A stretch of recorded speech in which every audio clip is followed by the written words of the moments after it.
Greetings, brothers, sisters, friends, and foes. It's Bill from Agape on the Streets, and I hope you join me here for just a little video of my last couple days. Onward we go.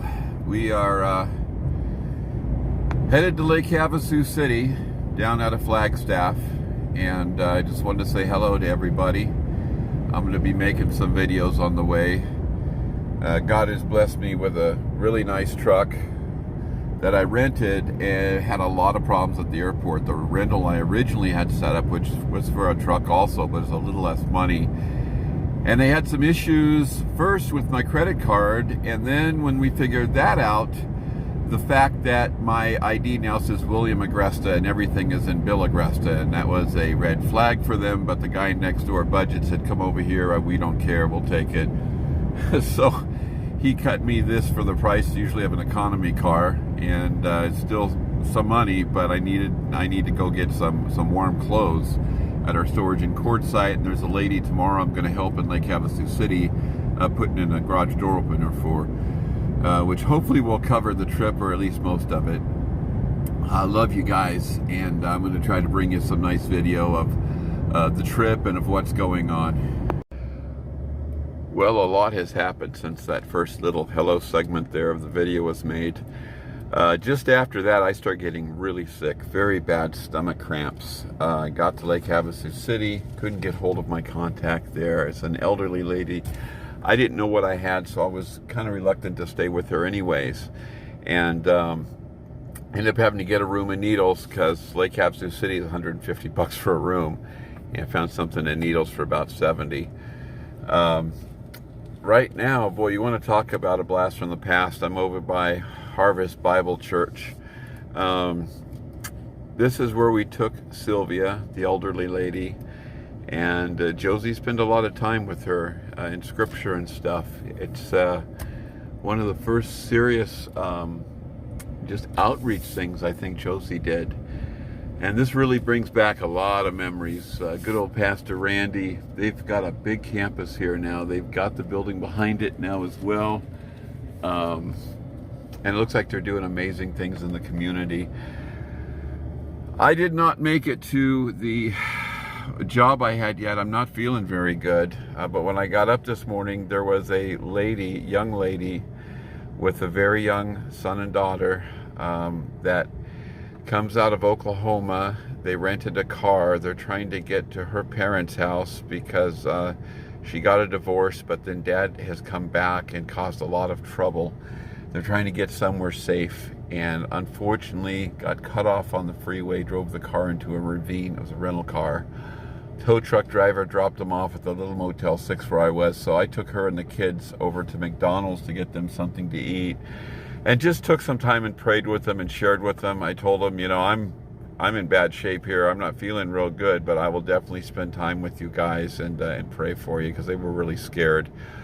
And I'm just praying that God does some amazing things for them. They seem just really awesome. But as I'm out here and memories are coming back, it's really got me stirred up. I literally want to just leave the situation I'm in. I'm going to be honest with you. I don't feel it's from God. I'm more and more trying to hold on so I can get through that insurance, but I don't even trust that they're going to give me the insurance at this point. They've come right out and lied to me about several things. One was that they will pay for education and stuff, and then I got a class all set up, and then they said, oh, well, not that class, because it doesn't have anything to do with the job you're doing. Well, exactly, but it doesn't say anything about that on the agreement. And the thing is, in Arizona, it's what they call a freedom to work, will to work state. I don't know how they word that, but basically means there's no recourse in anything. You can quit when you want. They can fire you when they want. They can say whatever they want, and if you don't like it, you can leave. The state just doesn't get involved. In some ways, that's good. But in other ways, like here, they can make you a lot of promises. You start working and they go, sorry, we're not going to do that anymore. And all you can really do is walk away. And I'm making enough money right now, basically, to work. I'm getting paycheck to paycheck. So keep it in prayer. Keep it in prayer.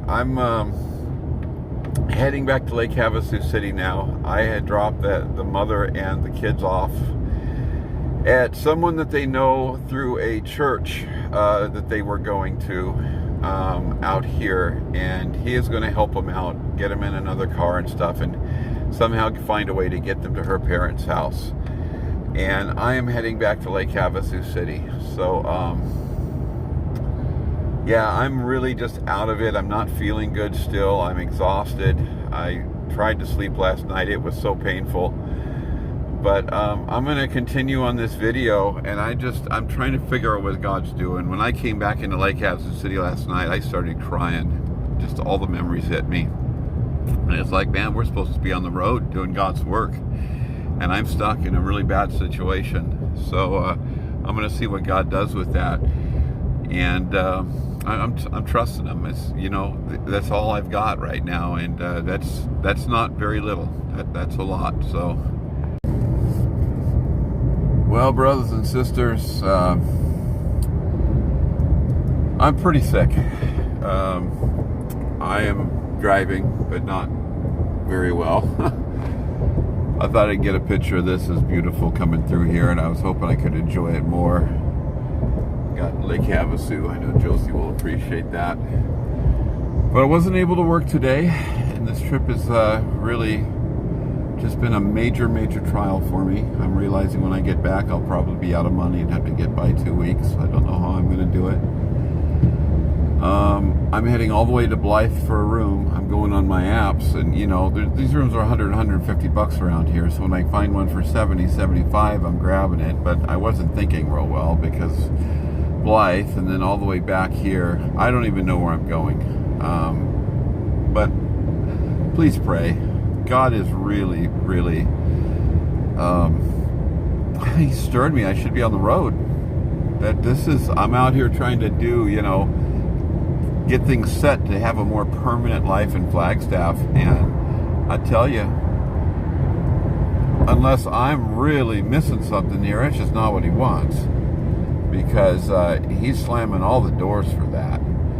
And it's looking like there's no way I'm going to move out of the storage. He doesn't want the stuff up there.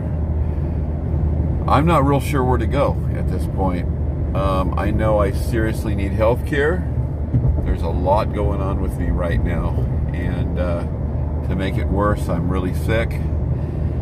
Luckily, I brought a couple changes of clothes, because I just let go all over myself and my clothes, and luckily I have some plastic for the truck. I'm going to go to a room and try to shower and change. Yeah, I'll check in a little later. I love you guys. Please pray for me. This is really mind-blowing to me, actually, because I really prayed about this trip, and I didn't feel a real... Sometimes I get this excitement when I pray, and it was just kind of like whatever. And so I kind of sat down and reasoned, said, well, you know, winter's coming, and I'm working here. I'm going to need my winter clothes, so I'm going to need to get storage and at least get that. And I've got this whole ways on the road, so I'm going to talk to God along the ways and see what's going on. Well, instead, I got so sick I could hardly think straight. And it's, right now, I'm just really out of it. And I'm realizing, going through all this stuff, it's affecting me mentally. Really heavily mentally. It's like I'm educated enough with psychology and such that I can kind of tell when things aren't okay, you know, kind of, I guess, psychoanalyze myself, and you look and go, wow, you're not okay. This isn't a good place to be right now, mentally. And I know God has a reason why He does things, why He doesn't do other things. And this one has me really just, I'm just pleading with Him for answers, because I want to serve God. I mean, today, that young mother and her son and daughter, and I was able to bless them, and that was amazing. Even though I was really sick and stuff, there was joy again. I haven't felt that in a long time, that kind of joy. I really enjoyed helping them out and stuff and praying with them. And they knew I was sick, so they prayed for me as well. And I dropped them off, and I just feel kind of abandoned. That's really how I feel, just abandoned out in the middle of the desert, out in the middle of nowhere. Yeah, I've got a job, but I'm finding out more and more most of the promises that were made, they're lies, and there's not much I can do. It's a right to work state here in Arizona, so I can leave. So I worked all that time, paycheck to paycheck, literally making enough to get to work the next day. And I'm not going to leave with like I made a bunch of money to leave with. It's really disheartening to me. And it's at a point that I really feel like just walking away, just giving up. Because I don't know, what is this all about? We're just going crazy. I mean, working to the point I'm so sore I can hardly sleep at night. And I hardly get any sleep, and then boom, I'm up the next day and I got to go to work again. And I know that's not what God has for us. He doesn't have us just working like slaves, going absolutely nowhere, with no joy in our life, no hope, no future. That's not where He puts us. I know a lot of people prayed for work, and then when this came up, they're like, "Oh, wow, God answered the prayer," but I'm not so sure of that. But I do love you guys, and I ask you to continue to pray. And I don't know what God's going to do. I hope He does something soon. That's all I know. It's you start losing it mentally, and you get some crazy thoughts in your head. And I'm looking around now. It's like I just don't even. I'm driving this brand new truck, and had some friends say, "Wow, at least you get to go for a nice drive in that truck." I'm not really enjoying it. I've tried a few times. An old beat-up car would have been just as fine for me. I have to feel that I have to do something. I have to get somewhere. I need that peace back in my life. That's what I'm striving for. This truck hasn't given me that peace. I want good Christian family back in my life. I love all of you that have supported me and reached out from a distance, but I'm a people person. I love you. I want to be there. I want to be able to love on you and talk with you. So yeah, just keep this in prayer very much. I went by a couple of the churches today I connected with, Josie and I, while we're on the road, and my heart just broke. It's like, man, I wish I could just be there and that could be my family. But God moved me along from there. There's a church up in Flagstaff I was so excited for, to finally get involved in a family, and now it's just kind of falling apart. I can tell the pastor's overwhelmed. He stood me up several times when we were supposed to meet. He's standing other people up in the church, and a lot of people are starting to leave. It's a great message, but there's no follow-through. The church was supposed to rebuild and do a bunch of stuff, and they're in major trouble with that. There's no funding. They didn't know what they were doing as far as permits and stuff. So there's all kinds of stuff going on, and I'm looking at that now going, oh, wow, really, it's really breaking my heart. But, I keep praying for them. I pray that something comes together, because I really need that church family in my life. I'm noticing more and more. We all have our problems, that's for sure, but we need each other. We need family. And that's a big one for me right now. Well, I'm going to wrap up my day here. I got another room, fairly cheap, still $75. This one is, they're not great. They really aren't. There's some bugs when I got in here. But I was getting to a point I almost crashed the truck. And I don't even know if I care about it anymore. So I need to sleep. I need my heart to be renewed. This trip is really, I'm spent. I'm just spent. So I have made it to a room here in Blythe. Definitely nothing fancy. It's a bed and a shower, and it's not real clean, but I am in bad shape. I'm hitting the toilet every 10 minutes, and I haven't really eaten much today, so I'm feeling I might have to eat something, even though it's going right through me. I'm really hardly able to think straight, and whatever I got, it's pretty serious. So I don't know what's going on with this. There's no way I can make it back to Flagstaff like this. There's no way I have the money to stick around here very long.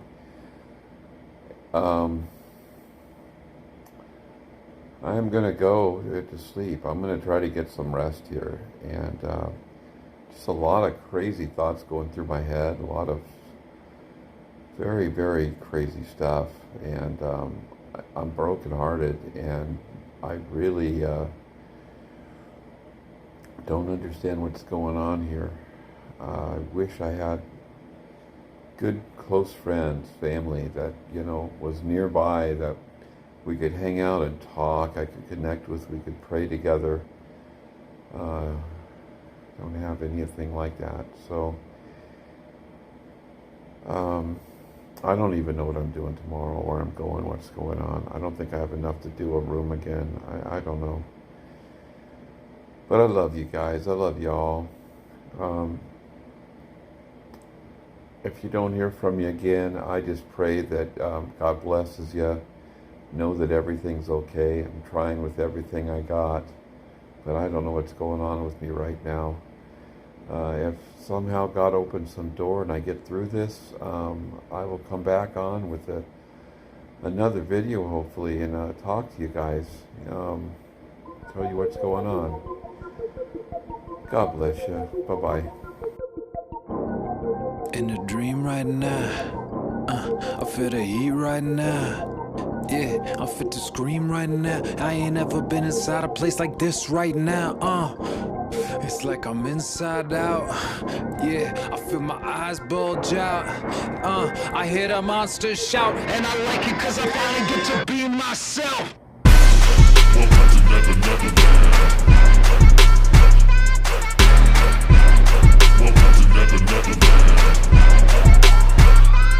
It's like a gravitational push on the grind for the kush. Like a fire in the bush, I burn 10 feet tall to the sky and I'm ready to cook. I'm on a mission for the greatest. I write bars with the cadence. This pen is like a claw and I can't stop it from tearing the pages. This is one for the ages. Pan was a sadist, but his crime never betrayed us. And now I'm levitating like I'm weightless. And all the lost boys are currently hating, debating whether or not I can